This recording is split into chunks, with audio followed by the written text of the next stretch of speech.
और जो हम उसको देखना चाहते हैं ना, वो शब्द हम उसको बोलें। जैसे वो बहुत झगड़ालू है और हम देखना चाहते हैं कि वो कभी झगड़ा ना करे, हम ऐसा चाहते हैं कि छोटी छोटी बातों पे झगड़ा ना करे, तो आप उसको वही शब्द बोलो कि आपके साथ रहते रहते मुझे ऐसे लग रहा है कि आप बहुत ही अत्यंत शांत आत्मा है, महान आत्मा है आप।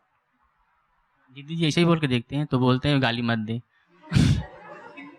नहीं, मैं गाली नहीं दे नहीं, रहा मतलब हूँ, उनको लगता है आप कि हैं मैं ही ऐसे, आप दोबारा भी जी, ऐसे जी। बोलो, मतलब दोबारा भी उनको ऐसे। लगता है कि मैं दुष्ट हूँ, मुझे सज्जन बोल रहा है मतलब गाली दे रहा है, हाँ, तो बोलते हैं उसको कि गाली लगेगा, मत दे। उसको लगेगा, तो उसको फिर आप विश्वास दिलाओ कि नहीं मेरे भाई, आप वास्तव में ही महान आत्मा है। ये व्यवहार तो हो जाते हैं कभी, आत्मा तो आप पवित्र ही है ना, और ये सच भी है, मतलब अत्यंत झूठ भी नहीं है, आत्मा तो है ही पवित्र। दुष्टता आत्मा में नहीं होती है, दुष्टता व्यवहार में होती है। इसलिए महापुरुषों ने कहा पाप से घृणा करो, पापी से नहीं। सुना है ये वाक्य? इसका मतलब क्या है? घृणित उसकी चेष्टा है वो पाप, पापी मतलब वो आत्मा, वो तो घृणित नहीं है ना। आत्मा तो सबकी शुद्ध ही है, उसका स्वरूप तो एक ही जैसा है सबका, तो इसको बदला जा सकता है। तो हमें तो आप अच्छे लग रहे हो, मैं तो आपके उसी रूप को देख रहा हूँ। अपने पूज्य स्वामी सोमानंद जी महाराज जी, उनके पास किसी ने जाके एक बार किसी व्यक्ति के बारे में कहा, बोल जी वो आपके पास आते रहते हैं, आप उनसे इतनी प्रीति करते हैं, इतना समझाते हैं उनको, और उनके बारे में तो हमने बड़ी उल्टी सीधी बातें सुनी हैं, ऐसे ऐसे हैं वो। तो वो उन्होंने कहा भाई ठीक है, अब अगली बात करो। बस इतना सुन के वो उसको कट कर देते थे, ज्यादा रुचि नहीं लेते थे किसी की निंदा सुनने में। तो वो कह करके चले गए, और जो महाराज जी के पास बैठे थे तीसरे व्यक्ति, उन्होंने सुना और उन्होंने उस पहले वाले व्यक्ति को बताया कि आज फला व्यक्ति आया था और वो आपके बारे में महाराज जी को ऐसे बता के गया। तो उन्होंने पूछा कि फिर महाराज जी ने क्या रिएक्शन किया, महाराज जी क्या बोले? बोले महाराज जी का तो कोई रिएक्शन नहीं था, वो तो वैसे ही अपने उस रूप में ही बने रहे जैसा उनका स्वभाव है, और वो कह के चला गया। अब कुछ दिन के बाद ये व्यक्ति गया जिसकी शिकायत की थी, और वो बड़े बड़े विद्वान व्यक्ति थे, बड़े विद्वान व्यक्ति थे, और महाराज जी उनको बहुत भाव देते थे, मतलब उनको आदर देते थे, ऐसे व्यक्ति थे वो। तो फिर वो गए, तो बोले जाते ही ना वो जो है थोड़ा सा मतलब ऐसे कि भाई मेरी शिकायत कोई करके गया है तो पता नहीं इनके मन में मेरे प्रति क्या भाव होंगे।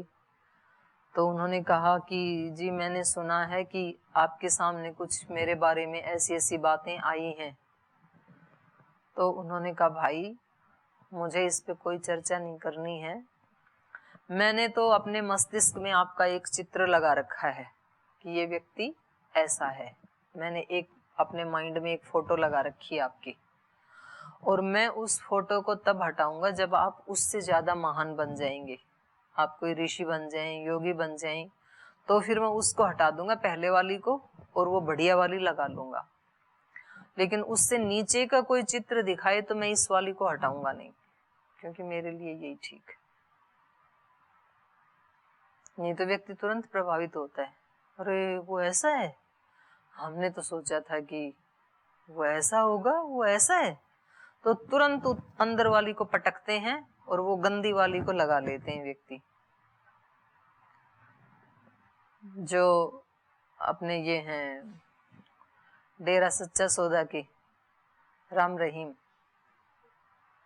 तो उनके बहुत सारे फॉलोअर्स थे देश में, और फिर जैसे ही उनकी जेल हुई तो ये जो अपना लड़का है ना अनूप, यज्ञ के समय जो सेवा करता है, वो बता रहा था मेरे को उसके गांव में, बोल दिए मेरे गांव में कम से कम 300-400 लोग उनके वो थे अनुयायी, और उनको भगवान समझते थे, पिताजी समझते थे, और बोले झगड़ा करते थे औरों के साथ कि उनसे बड़ा कोई सिद्धि संपन्न व्यक्ति नहीं है, तो बहुत पिताजी पिताजी पिताजी ऐसे रखते थे। और फिर तब पता लगा कि वो तो जेल में चले गए और ऐसे ऐसे हो गया। तो बोले जी उसके 2-3 महीने के बाद वहाँ बाजरा बोते हैं, और बाजरे की जब कटाई करने लगे लोग, तो हर 3-4 फीट के बाद एक बाबा राम रहीम मिल जाए।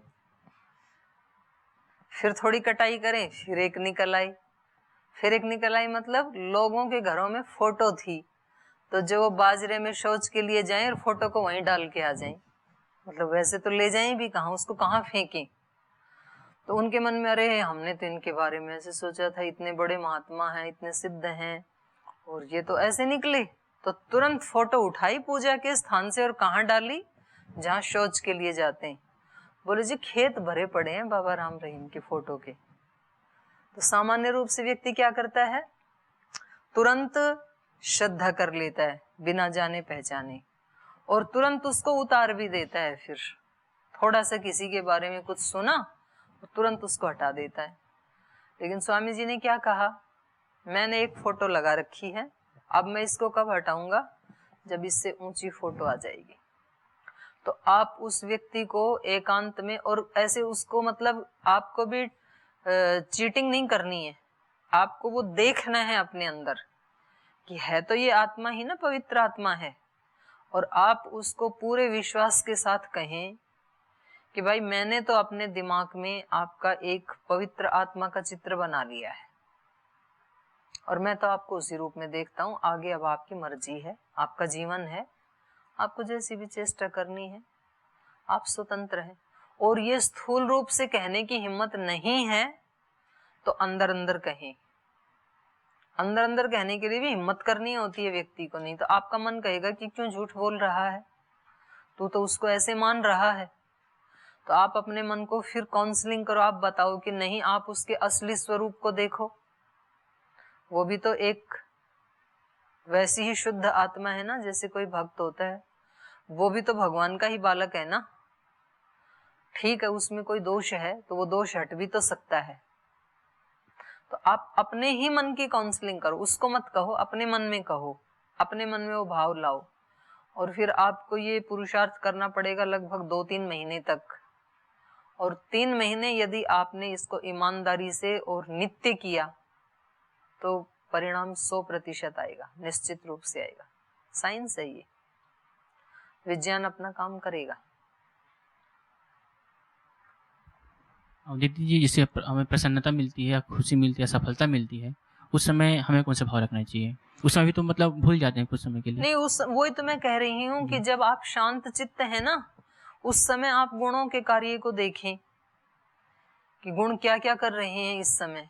मेरा हाथ क्या कर रहा है, मेरे पैर क्या कर रहे हैं, मेरा मन क्या कर रहा है, मेरे विचार क्या कर रहे हैं इस समय। और आप केवल दृष्टा भाव में रहें, तो फिर वो स्थिति कहीं आगे पीछे होगी ना, तब भी आप पहचान पाएंगे। गुणागुणेषु वर्तन्ते, इस पंक्ति का अर्थ क्या है, ये कब देखें, जब हम बिल्कुल शांत हैं तब देखें। मतलब पहले पहले जो साइकिल या गाड़ी चलाना सीखते हैं, तब कौन से स्थान पे चलाते हैं, जहां भीड़ ना हो, मतलब शांति हो। तो उसके बाद तो फिर भीड़ में भी चला लेता है व्यक्ति और एक्सीडेंट करता नहीं है, लगाता नहीं है गाड़ी को। लेकिन शुरू में तो डर लगता है ना, तो शुरू तो एकांत में ही सीखा जाता है। तो ये अपने मन को भी तो हम ट्रेनिंग दे रहे हैं ना, तो ये ट्रेनिंग एकांत में देनी होती है जब अकेले होते हैं तो। और फिर वो कभी कभी तो सक्सेस हो जाएगा दूसरे के सामने, कभी कभी नहीं होगा। साइकिल सीखने के बाद भी जब आप भीड़ में जाओगे तो कभी कभी तो बचा लोगे आप, और कभी कभी टक्कर मार भी दोगे। लेकिन फिर भी चलाते चलाते चलाते एक टाइम जरूर ऐसा आता है कि जब टक्कर नहीं मारोगे आप, मतलब 99% नहीं मारेंगे। अपवाद रूप में कहीं लग जाए तो अलग बात, चलानी आ जाएगी। और वो चलाने जैसे भी आपको लगेगा ही नहीं। आप साइकिल भी चला रहे हैं, फोन पे बात भी कर रहे हैं, आपको लगता ही नहीं है कि कोई मैं बहुत बड़ा काम कर रहा हूँ। गाड़ी भी चला रहे हैं, मोबाइल पे भी बात कर रहे हैं। और पहले दिन चलानी सीखी थी तब पूरा का पूरा ध्यान उसी पे ही था, और फिर भी घुटने टूट गए। साइकिल चलाना सीखा तब बार बार गिरे, पूरा ध्यान उसी पे था और कुछ नहीं किया। अभी उल्टा हो गया, और 10 काम कर लेते हैं और साइकिल भी चल रही है और कोई एक्सीडेंट नहीं होता, गिरते भी नहीं है, घुटने भी टूटते भी नहीं है। तो इसका जब हम बहुत प्रसन्नता से प्रभावित होते हैं तो इसकी रिहर्सल भी पहले ही करनी होती है कि मेरे पास कोई उपलब्धि आई, उस समय मेरे ऊपर क्या प्रभाव पड़ रहा है, तो उसको देखना। और ये आपको दिखाई दे रहा है, ये भी अपने आप में एक अभ्यास है। ये दिखाई दे रहा है ना कि भाई मेरे को तो ऐसे लगता है कि ये मेरा है, और थोड़ी देर तो ऐसे लगता है कि जिस बुद्धि से, जिस मन से, जिस शरीर से, जिस एकाग्रता से मैंने इसको हासिल किया, वो सब तो मैं तो नहीं हूँ, वो सब तो त्रिगुण का ही विस्तार है ना। तो ये तो गुण गुणों में बरत रहे हैं, ये सारी सफलता त्रिगुण की है, मेरी क्या है। मैं तो निर्लिप्त आत्मा हूँ, बुद्धि की है, ये मन की है, शरीर की है एकाग्रता। और फिर इसको दिलाने में भी कितने लोगों का सहयोग है। रहने के लिए किसी ने मकान दे दिया, अंधेरे में पढ़ाई नहीं होती थी तो लाइट लगा दी, सोने के लिए बेड दे दिया, पहनने के लिए वस्त्र मिल गए, खाना मिल गया। इन सब के लिए मैं तो दिन भर कोई पुरुषार्थ करता ही नहीं हूँ। अगर ये सारी सुख सुविधाएं मेरे पास ना हो तो मैं कहाँ से पढ़ाई कर सकूं। 2 टाइम की रोटी खाने के लिए तो बड़ा कहीं ना कहीं मेहनत मजदूरी करनी पड़े। अभी तो आराम से पढ़ने के बाद जाकर के खा लेते हैं। तो कोई तो पुरुषार्थ कर ही रहा होगा, कोई आकाश से तो आती नहीं है थालियां। तो किसी के तो तप का परिणाम है ही ये कि हम जाकर के आराम से खा लेते हैं। कहीं से तो सामान भी खरीदा गया होगा, उसके लिए कहीं से धन भी आया होगा, कहीं से दाल आटा चावल भी आया होगा, तो किसी ने तो तप किया ही होगा ना। ऐसे फ्री में तो मिलता नहीं है। तो कितने लोगों का सहयोग है, तो उन सब के प्रति हम कृतज्ञता ज्ञापित करेंगे तो फिर अहंकार नहीं आएगा।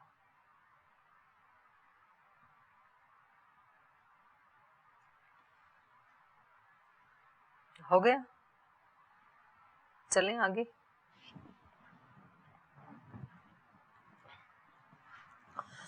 तो इन्होंने बताया था कि ये भी तप में ही आएगा जो आज ये पूछ रहे हैं, क्योंकि ये कम ज्यादा ऐसी ऐसी स्थितियां आती ही रहती हैं हमारे जीवन में, और इन्हीं को ही ठीक करना है। इन्हीं यही त्रुटियां हैं, इनको ठीक करना ही तप है, इनको ठीक करना ही यज्ञ है। उसको, ये हमारे कर्म है, ये अयज्ञीय हैं, तो इनको यज्ञीय कैसे बनाएं। तो ये कोई एक व्यक्ति की बात नहीं है, ये हमारे सबके सामने आती है ये स्थिति। तो ये कह रहे हैं जिनको मोक्ष की कामना है, जो मोक्ष के आकांक्षी हैं, उनको सतत ये क्रियाएं करते रहने ही चाहिए। यज्ञ तपः क्रिया दान क्रियाश्च विविधा क्रियन्ते मोक्ष कांक्षी भी। और आगे बताया साधु सद्भावे साधु भावे च सत इति एतत् प्रयुज्यते। 3 नाम बताए थे परमात्मा के, ओम, तत्, सत। तत् से क्या लिया गया? तत् मतलब क्या कलाया था?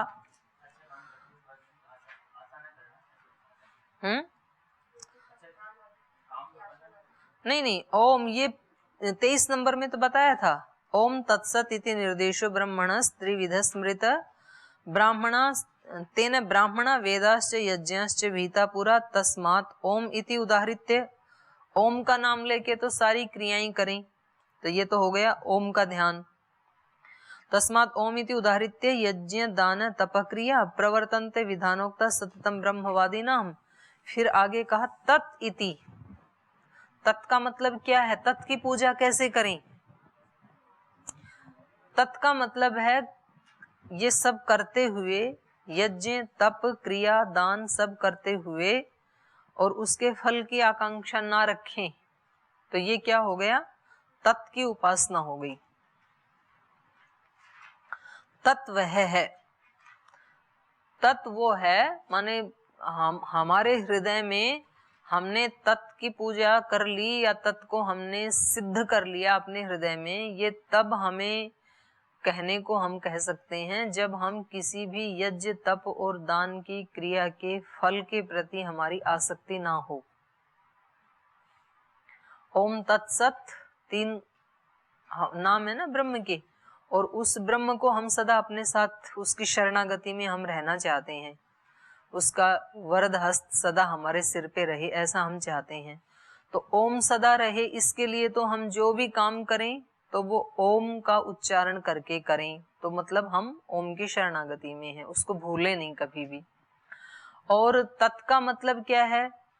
तत् का मतलब है जो भी कर्म करें उनमें हम फल की आसक्ति ना रखें और सतत करें ये यज्ञ दान तप, इससे हम आलसी भी ना बने, क्रियाएं सब करें लेकिन उनके फल के प्रति हमारी आसक्ति ना हो। फल क्या आएगा ये तो ज्ञान रहेगा। जो कर्म व्यक्ति करता ही तभी है ना जब उसको फल के बारे में एहसास हो कि इस काम को करने से ये फल मिलेगा, तभी तो कर्म में प्रवृत्त होगा। तो फल का उसको पता रहेगा कि इस कर्म का ये फल आएगा, लेकिन उस फल के प्रति उसकी आसक्ति नहीं होगी। आसक्ति का त्याग है, कर्म का भी त्याग नहीं है, कर्म के फल का भी त्याग नहीं है। फल के प्रति जो आसक्ति है उसका त्याग है। तो समझ लो कि आप तत्रूप की शरणागति में हैं। तो ओम तत्। सत क्या है? सत है सद्भावे साधु भावे च, जो भी हमारे हृदय के सद्भाव हैं। यदि हम दुर्भाव से युक्त नहीं है, सद्भाव से युक्त हैं, तो समझ लो कि हम सतरूप ब्रह्म की शरणागति में हैं इस समय। सद्भाव और साधु भाव। साधु भाव माने भलाई करने वाले भाव, और सद्भाव, सद्भाव मतलब सद्भाव कौन कौन से हैं? श्रद्धा का भाव, तपस्या का भाव, कर्तव्य का भाव, क्षमा का भाव, दया का भाव, कृपा का भाव, प्रसन्नता का भाव, ये सारे समर्पण का भाव, सेवा का भाव, ये सारे क्या हैं? सद्भाव। और ये हमारी पूंजी है, ये दौलत है हमारी, दैवी संपदा बोला ना इनको। तो ये दिव्य संपदा है। एक तो बाहर की संपदा होती है भौतिक संपदा, और ये दिव्य संपदा है। तो ये यदि हमारे अंदर हैं तो आप समझ लीजिए कि आप सत रूप ब्रह्म के साथ हैं। ये ही सत्य है। मतलब उस सत्य को कैसे पहचाने कि मेरे हृदय में वो तत्व रूप है कि नहीं, सत रूप है कि नहीं, ओंकार है कि नहीं, हम कैसे जाने हम उसके साथ हैं? उसके साथ हैं, उसकी शरणागति में हैं, तो हमारे अंदर ये भाव रहेंगे। और यदि उसकी शरणागति में नहीं है, हम अलग हो गए हैं उससे, तो फिर इससे उल्टा हो जाएगा, दुर्भाव आ जाएंगे। फिर यस्य छाया अमृतम यस्य न छाया मृत्यु, जिसके आश्रय में रहना ही अमृत है और जिसके आश्रय से दूर हो जाना ही मृत्यु है। तो यद्यपि दूर हो सकते नहीं हैं, क्योंकि कहाँ भी जाएंगे ब्रह्म वहां पहले से मौजूद है ही। और बाहर से मान लो कहीं आप हटा भी दें तो अंदर तो है ही, तो अंदर वाले को कहाँ निकाल के फेंकेंगे ब्रह्म को कि चलो अब हमने आपको ये निकाला चिमटे से पकड़ के और ये फेंका, हम आपके साथ नहीं रहेंगे। ऐसा करना पॉसिबल नहीं है ना। तो ब्रह्म तो है ही, बाहर भी है ही, अंदर भी है ही, पर हम अपना अज्ञान का बीच में एक स्क्रीन लगा के कह देते हैं कि अब हम आपको नहीं देखेंगे, हम अपने ढंग से रहेंगे। तो फिर हमारे अंदर दुर्भाव आएंगे। और यदि हम उसकी शरणागति में हैं तो फिर साधु भाव और सद्भाव आएंगे। ये पहचान है। तो हर व्यक्ति स्वतंत्र है। कभी कभी व्यक्ति अपने दोषों से, अपने अज्ञान से, अपने आग्रहों से इतना पराजित हो जाता है, मतलब इतना अपने आप को कमजोर बना लिया इस शक्तिशाली आत्मा ने, कि अगर उसको कोई ठीक भी बताए, कोई अच्छी बात भी सुनाए, प्रवचन भी सुनाए, तो वो अपने मन में एक लोक लगा के बैठ जाता है, कहता है मैं नहीं सुनूंगा, इनको जो बताना है बताएं। तो कई बार व्यक्ति सत्संग आदि में जाकर के भी अपने चित्त को खुलने नहीं देता है, खोलता ही नहीं है। मतलब वहां जाके बैठ जाना उसकी मजबूरी थी। कोई ऐसा नियम रहा होगा, जैसे आपके लिए नियम है कि गीता की कक्षा में जाना ही है, तो इसमें आने में फिर कई सारे भाव हो सकते हैं ना। एक व्यक्ति आए बहुत भाव से, बहुत चाव से, एक बार व्यक्ति आए कि भाई आना ही पड़ेगा, नियम है, तो दोनों में अंतर हो गया ना फिर। तो जो इस भाव से आएगा कि आना ही है क्योंकि नियम है, तो उसको उपलब्धि फिर जितनी हो सकती थी, जितनी पॉसिबिलिटी थी, उतनी नहीं हो पाएगी, क्योंकि उसने खुद ही क्या कर लिया, दरवाजा बंद कर लिया अपने मन का, कुछ जाने दिया ही नहीं। और एक व्यक्ति बैठा इसलिए है कि जीवन का एक एक पल बहुत कीमती है, तो इस पल का मुझे 100% सदुपयोग करना है। और जो ये विधान है, जो ये चर्चा हो रही है, तो ये ब्रह्म के विधान से ही हो रही है। भगवान ने ही इन सब लोगों को प्रेरित करके और तब ये स्थिति बनी है इस कक्षा के रूप की, तो मैं उसको उसी रूप में स्वीकार करूंगा। तो अब ये बहुत ज्यादा भी लेके जा सकता है यहाँ से। और कुछ इसलिए बैठे हैं कि भाई हमें इतनी सारी अच्छी बातें लिखेंगे तो मार्क्स अच्छे आएंगे, हमें मार्क्स चाहिए, वो मार्क्स ले सकता है। तो अनेक अनेक उपलब्धियां हो सकती हैं एक ही कर्म से। तो ये इसलिए इन्होंने इसको भी क्या बताया, भगवान का ही सद्रूप बताया। किसको? सद्भाव और साधु भाव। तो यदि ईश्वर की शरणागति में हमें निरंतर रहना है, सतत रहना है, तो हमें अपने हृदय को हमेशा किससे भर के रखना है? सद्भाव से और साधु भाव से। जैसे ही असद्भाव आया, कोई दुर्भाव आया, तो उसको तुरंत हमें हटाना चाहिए।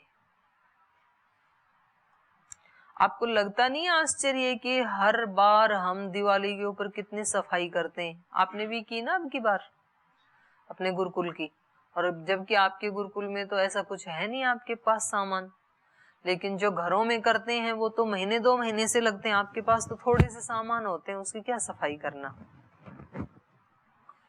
एक ब्रह्मचारी था हमारे वहां गुरुकुल में, और वो फिर शांति धाम गए थे हम एक बार, गुरुजी काशी का पढ़ाने के लिए वहां पढ़ाई थी काशी का। तो अब तो सन्यासी बन गए आचार्य अभयदेव जी। अभी हाँ, अभयदेव ही नाम है, अभी भी है ना, हाँ, गुरुकुल खानपुर वाले। तो उसके पास 2 ही कपड़े थे जब वहां गए शांति धाम हम। और फिर कभी कभी एक तौलिया था और 2 ये कटी वस्त्र थे, मतलब 2 जोड़ी, 4 कपड़े। और कभी कभी मैंने कहा भाई आज पाठ में नहीं आए?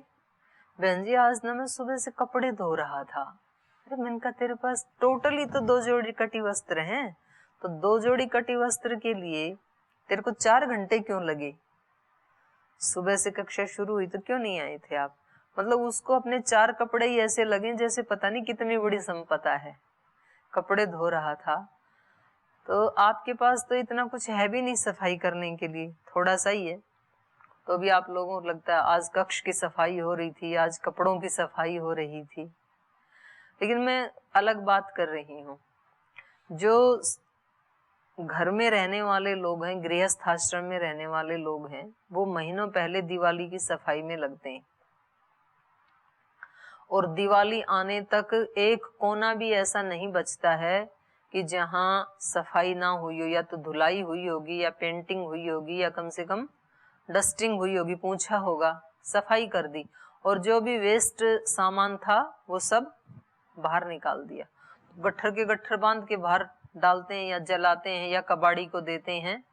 और आज दिवाली आई, इसका मतलब है आज घर में कोई भी एक्स्ट्रा चीज नहीं है, कोई भी कचरा नहीं है। जो भी सामान बचा है वो सब क्या है?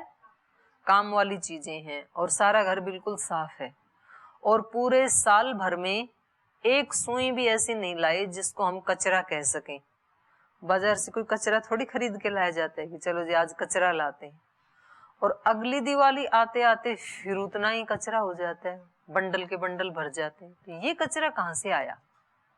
हर साल सफाई करते हैं, उतनी ही करते हैं, और पूरे साल में हमें एक बार भी ऐसे नहीं लगता है कि हम कोई वेस्ट चीज ला रहे हैं। जब भी घर में लाते हैं तो अच्छी ही समझ के लाते हैं।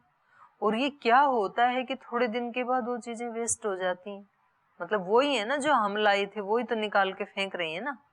और हर साल ये किए जा रहे हैं, और वर्षों से किए जा रहे हैं, और हम ही नहीं कर रहे, हमारे बाप दादाओं ने भी यही किया था, और उनके बाप दादाओं ने भी यही किया था। तो ये जैसे बाहर वाला वो दिवाली आई नहीं आज तक कि भाई उसके बाद अब कभी कचरा नहीं आएगा, ऐसे हम भी करते हैं।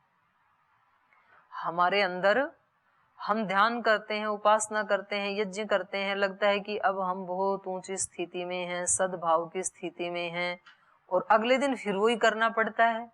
और दिन में हमें लगता भी नहीं है कि हमने कब दुर्भाव कहीं से हमने लिया हो, हमें ऐसे महसूस भी नहीं होता है। तो ये है ना कितने आश्चर्य की चीज। तो इसलिए इन्होंने कहा कि यही सद है कि आप सद्भाव में और साधु भाव में रहें। सद्भावे साधु भावे च सद इति एतत् प्रयुज्यते। सफाई हमें क्यों करनी पड़ रही है? क्योंकि हमने चीजों को रखते समय सावधानी नहीं रखी। जिसको हमने कल अच्छा सामान समझा था वो ही आज हमारे लिए कचरा बन गया है। तो इसलिए आज से भरते हुए सावधान रहना है।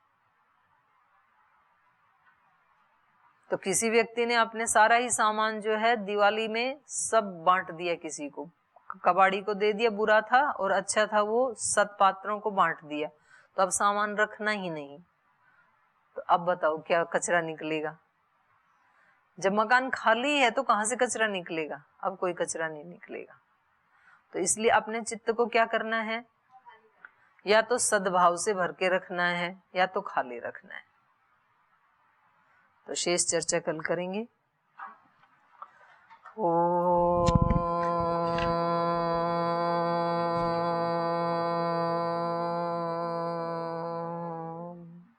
शांति शांति शांति। श्री गुरुभ्यो नमः। हे हृदयेश्वर, हे सर्वेश्वर, हे प्राणेश्वर, हे परमेश्वर, हे हृदयेश्वर, हे सर्वेश्वर,